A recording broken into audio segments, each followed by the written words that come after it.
Stop everything you're doing and take a deep breath. Because what you're about to discover here could radically change the way you deal with criticism, offense, and even your own emotions. Most people live emotionally exposed. A wrong word or an unexpected action is enough to throw off their entire day. But what if you could learn how to shield your mind so thoroughly that nothing had power over you anymore? This video is an invitation to something rare and powerful: the mastery of the Stoic mind. It's not about becoming stone or ignoring your feelings. It's about learning to respond wisely, taking control of your reactions, and no longer being a hostage to others. It doesn't matter if you're sensitive, impulsive, or someone who blows up easily. There is a way to flip the script. The problem is, most people were never taught emotional self-protection. We grew up believing that reacting with anger is a sign of strength, when in fact it's a sign of imbalance. Today, you'll understand how practicing Stoicism can turn you into someone centered, strong, and strategically calm. A presence that commands respect without raising your voice. If you're tired of constantly trying to please others, explain yourself, or justify your every move, this content is for you. And no, this isn't empty self-help.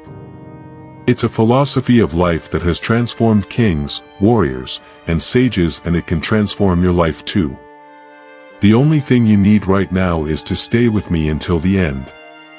Every part of this video connects to the next, like a mental armor being assembled. And in the end you'll realize that you don't need to defeat anyone, you just need to master yourself. Shall we begin? There's a kind of peace that doesn't depend on the silence around you, but on the silence within you. It's when you realize that you no longer need to react to everything that used to provoke you. That's the essence of the Stoic mind. It doesn't deny emotions, but it refuses to be ruled by them. Emotional shielding isn't insensitivity, it's wisdom.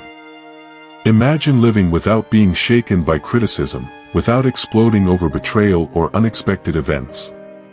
That doesn't mean becoming a robot, it means becoming someone with full control over your own energy.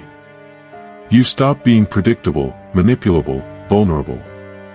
And the best part, you start feeling lighter, freer, more in control. Mental strength isn't built on good days. It's born when you choose to stay calm even when everything around you is chaos. It's in the hard moments that Stoicism becomes practice, and that's when you grow the most. A simple daily exercise: when something irritates you, say to yourself mentally, "This doesn't deserve my power." Spiritual stability comes when you understand that most attacks are not personal. People only spill what they carry inside, and if they're hurting others, it's because they're hurting themselves. Mastering the Stoic mind is like wearing invisible armor. You feel everything, but you choose wisely what to respond to. This journey begins with a decision to stop reacting and start responding consciously. It's not easy at first, but the results come quickly. And the first sign is peace, the kind that doesn't tremble at shouting or fall apart in the face of rejection. And this inner armor is exactly what will deepen in the next part. When you can't name what you're feeling, everything inside you feels heavy and confusing. Emotional pain feeds on inner silence, denial, and a lack of clarity. It's like walking through a maze without knowing what you're looking for. That's why the first step to self-control is giving your feelings a name. It sounds simple, but it's not. Sometimes you think you're angry, but in truth, you're disappointed. Other times, you believe you feel contempt, but what you're actually experiencing is fear. If you don't understand what you feel, you can't deal with it intelligently. It's like trying to heal a wound without knowing where it is. Try this exercise every day. Pause for 5 minutes and ask yourself honestly, what am I feeling right now? Then go deeper. Why am I feeling this?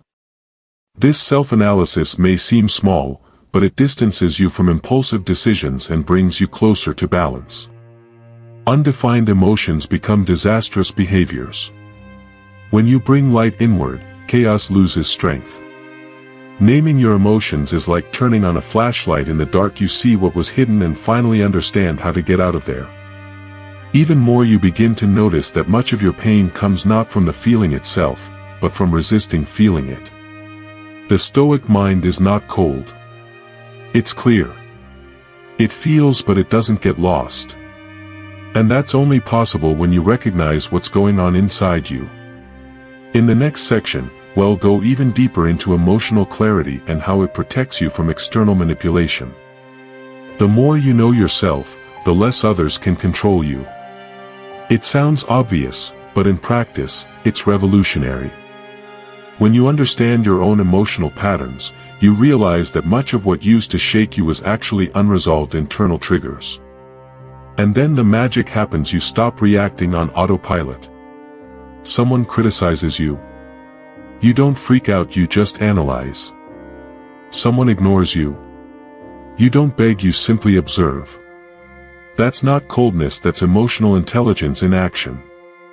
True mastery begins when you stop handing your explode button to other people. Those with clarity don't fall into emotional traps. Here's a simple example: if you know you usually feel rejected when someone takes too long to reply, you can anticipate that and avoid feeding unnecessary paranoia. It's like installing emotional antivirus software. You detect old patterns and instead of repeating the reaction, you choose a new response. That's practical evolution.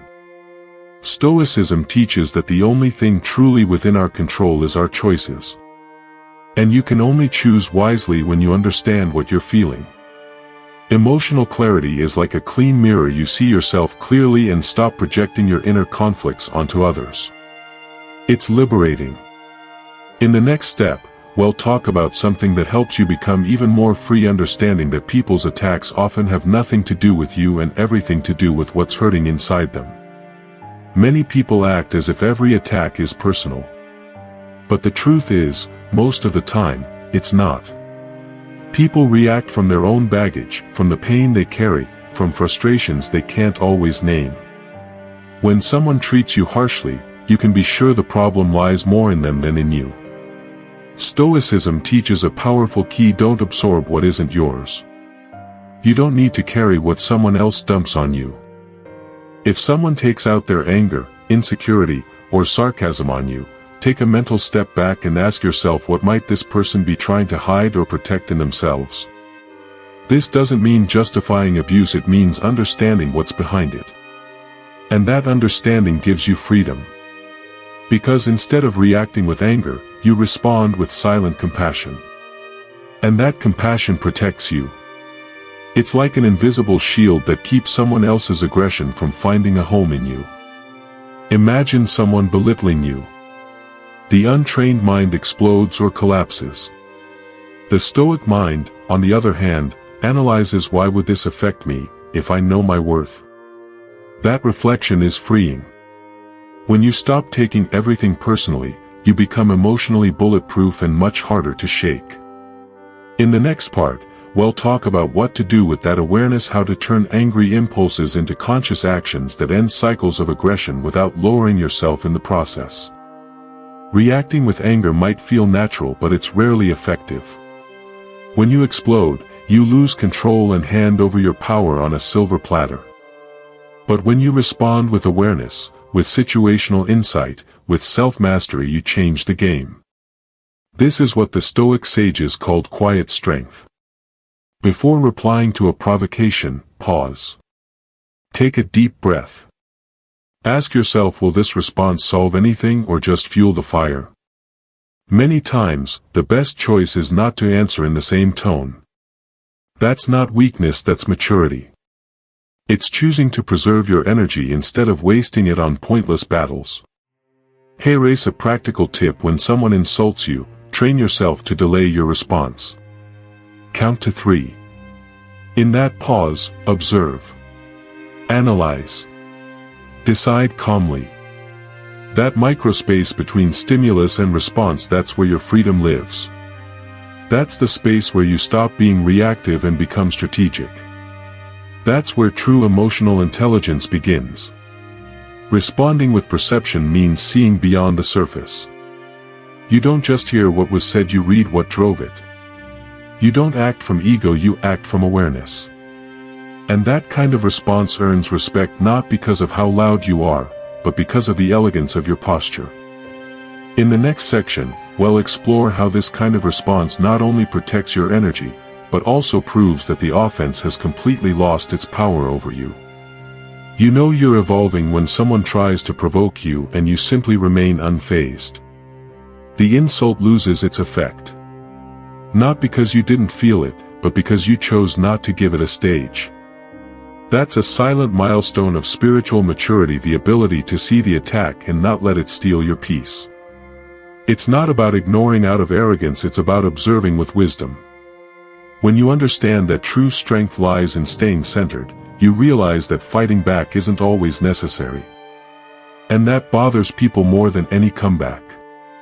Because those who try to push your buttons are expecting exactly that, a reaction. Train this slowly. Start with the small provocations of daily life. Someone cuts you off in traffic. Breathe. Someone makes a snide remark. Stay silent. Not because you're weak, but because you're too grounded to justify yourself in petty arenas. Maturity is knowing when it's worth using your words and when it's not. The Stoic mind knows that a person's value isn't defined by a moment of tension. If someone insults you, they reveal more about themselves than about you. Reacting with imbalance means letting them control your behavior. Staying grounded shows that you and only you direct your energy. In the next section, we'll talk about a powerful practice that mentally prepares you even before conflict appears, a true Stoic training exercise, premeditatio malorum. Imagine starting your day already prepared for everything that might go wrong, not with pessimism, but with wisdom. That's premeditatio malorum, a classic Stoic practice that means the premeditation of evils. The Stoics did this every morning. They would visualize potential obstacles and prepare themselves emotionally to face them with calm. Heading out. Assume there might be traffic, delays, bad moods. Going to work. Expect criticism, pressure, unexpected problems. By mentally rehearsing these situations, you reduce their emotional impact when they actually happen. A prepared mind doesn't get easily shaken. This is emotional armor in action. Make this a habit. Before starting your day, take 3 minutes to reflect what could throw me off today. And then ask, how do I choose to respond to it? This simple practice creates an inner space of resistance. It's as if your mind had already rehearsed peace before the storm arrived. Premeditatio malorum isn't about increasing anxiety, it's about eliminating emotional surprises. You're no longer caught off guard, no longer ruled by impulse. Your awareness arrives before your reaction. That changes everything. You stop being the puppet of circumstance and become the observer of the situation. In the next section, we'll deepen this control, how to turn those impulsive reactions that hurt you into conscious responses that strengthen your emotional identity. You know that moment when you explode and then regret it? That's the difference between reacting and responding. Reaction comes from instinct, response comes from consciousness. And it's exactly in that space between what hits you and what you choose to do with it that's where the power of a shielded mind lives. Stoicism teaches you to fill that space with wisdom. The first step is to identify your triggers. What situations throw you off? What words destabilize you? Notice the patterns. Every time you react impulsively, there's a wound there, a spot that hasn't healed. And only self-knowledge can turn that into a strategic response. Create a simple plan for each trigger, think of an alternative response. For example, if someone interrupts you, instead of raising your voice, say firmly, just a moment, I'm not finished. That's not being passive, that's being assertive. And each of these small wins gives you back control of your own energy. You might mess up at first. You might only remember the exercise after you've already reacted poorly. That's okay. Training a Stoic mind is exactly that, failing more consciously, learning more intentionally, improving more consistently. Repetition shapes habit and habit shapes the mind. Now that you've started responding with more clarity, it's time to learn to use one of the most powerful tools of all, silence. And not just any silence, strategic silence. True silence is not cowardice, it's control. It's not the absence of a response, it's a response chosen with mastery. Instead of reacting immediately, silence allows you to observe, process, and choose your next move wisely. It's a powerful pause that confuses anyone who expected noise, shouting, or drama. Well-used silence is an elite weapon. There are moments when saying nothing is the most powerful response you can give. And that doesn't mean you're ignoring out of pride, it means you're prioritizing your peace. The Stoic mind knows that not every provocation deserves an echo. And when you decide not to play someone else's emotional game, you show that you operate on a higher level. Practical exercise: when someone tries to push your buttons, go silent for 10 seconds before deciding anything. In those seconds, the impulse cools and the strategy strengthens. Silence is not the absence of power, it's the containment of power. And that containment makes your presence even more respected. Remember, people who yell are often trying to hide their own insecurity. But those who master silence communicate strength without saying a word.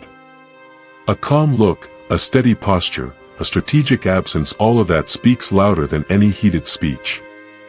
And when you understand the value of that silence, you begin to see provocations differently. Not every attack deserves your attention. And in the next section, we'll dive deeper into that, how disrespect loses power when you choose silence as your shield. Sometimes the biggest mistake you can make is trying to justify yourself to someone who doesn't want to understand you. Not every provocation deserves a reply. Not every act of disrespect deserves an explanation. Responding to everything is exhausting, it drains you and puts your peace at the mercy of other people's opinions. Stoicism teaches protect your energy as if it were sacred, because it is. When someone attacks you, often it's just a test: can I throw this person off balance? And if you react, they know they succeeded. But when you remain calm, the other person gets frustrated. They expected noise and got composure. They wanted a fight and got silence. That's how you disarm conflict without raising your voice. You don't have to attend every argument you're invited to. In fact, the most dangerous invitations often come disguised as provocations. Accepting those invitations is giving up your peace. So make this a habit: every time you're provoked, ask yourself, is this really worth my energy? Silence isn't the absence of a response, it's a higher form of response. It says, I saw that. I understood it. But I won't stoop to that level. That's emotional maturity. It's knowing that not everything deserves a stage, and sometimes the greatest power lies in walking away from a fight without even stepping into it. And when you master this art, you begin to see conflict through a new lens, that of silent curiosity. And that's what we'll explore next: how replacing judgment with observation changes everything. Judging is easy. It's the first thing the mind does when it feels threatened. But Stoicism teaches the opposite: before pointing fingers, observe. Instead of rushing to conclusions, ask questions in silence. Judgment closes doors, silent curiosity opens windows of understanding, and that changes everything. When someone acts aggressively, ask yourself, what might this person be going through to behave like this? That simple question removes the weight of anger and brings lightness to your analysis. And more than that, it protects you. Because while others waste energy getting upset, you're gaining clarity and control. The Stoic mind is one that observes more than it reacts.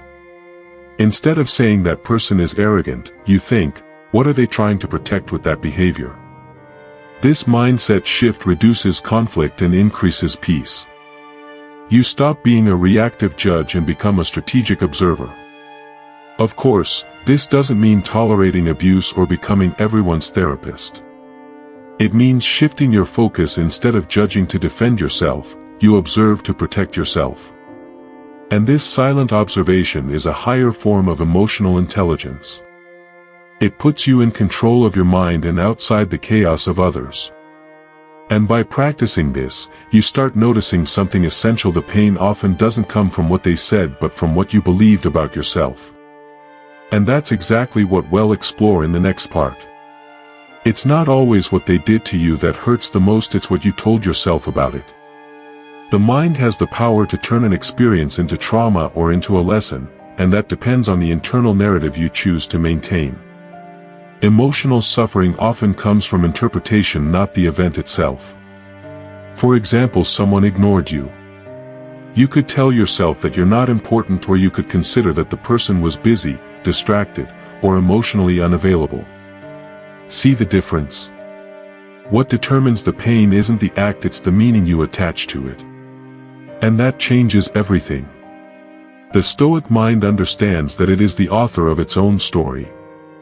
It doesn't deny reality, but it decides how the story is told. And if you have the power to interpret, then you also have the power to rewrite. An insult only destroys you if you convince yourself that it's true. Otherwise, it loses all power. Practice this every time you feel emotional pain. Ask yourself, what story am I telling myself right now? And if that story makes you feel smaller, rewrite it. Add strength, clarity, self-respect.